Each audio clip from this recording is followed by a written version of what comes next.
faculty, parents, and my fellow graduates. I stand before you today, petrified.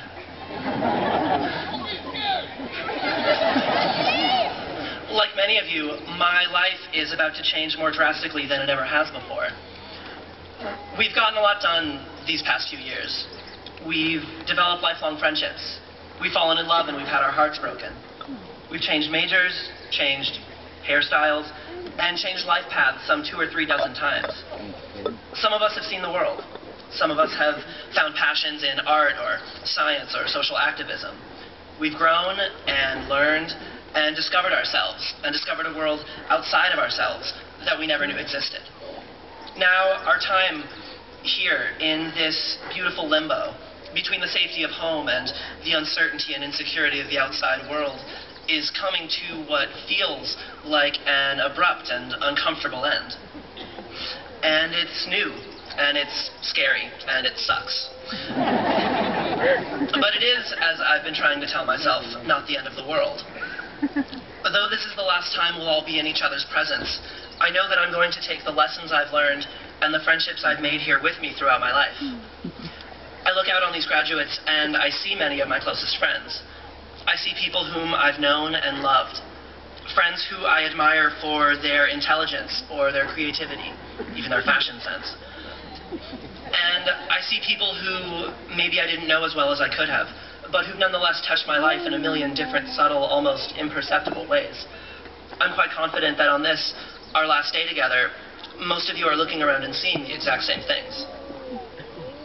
So, as we look over our shared precipice, we find ourselves with something of an important question.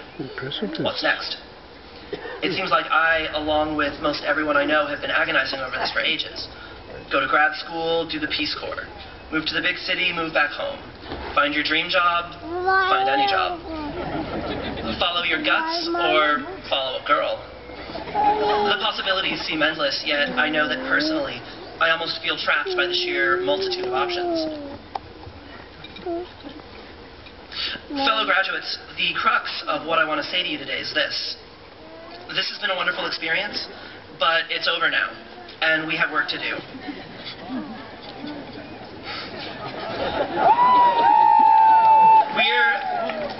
We're about to inherit a world with problems that we did not create, yet that we will inevitably be called upon to solve. We've spent 4 years here learning about the injustices and inequities that exist in our world. We've learned to question what is given, what's taken for granted. The time, though, is fast approaching, when the world won't need us to ask questions. It'll need us to find the answers. It's our responsibility when we leave this familiar place to go out there and to right those wrongs, because the truth is no one else is going to do it. Because otherwise, everything we've learned here and everything we've done will have essentially been for nothing. It will have been mere self-indulgence if we can't actually go out there and do things better and treat each other better and treat the earth better than those who come before us.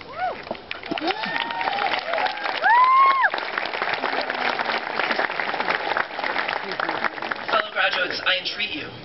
Don't ever let anyone tell you that we're going to make the same mistakes as our well-intentioned predecessors, or that our ideals and our ambitions will succumb to the same cynicism and self-defeating egotism as those who've come before. Don't ever let anyone tell you that we can't do it because, and please forgive me, yes we can.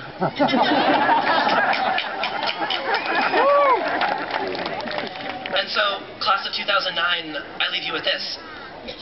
Playtime's over. Now it's business time. Thank you.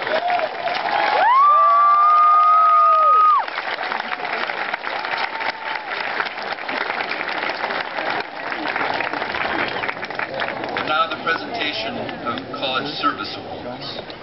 The following students have been recognized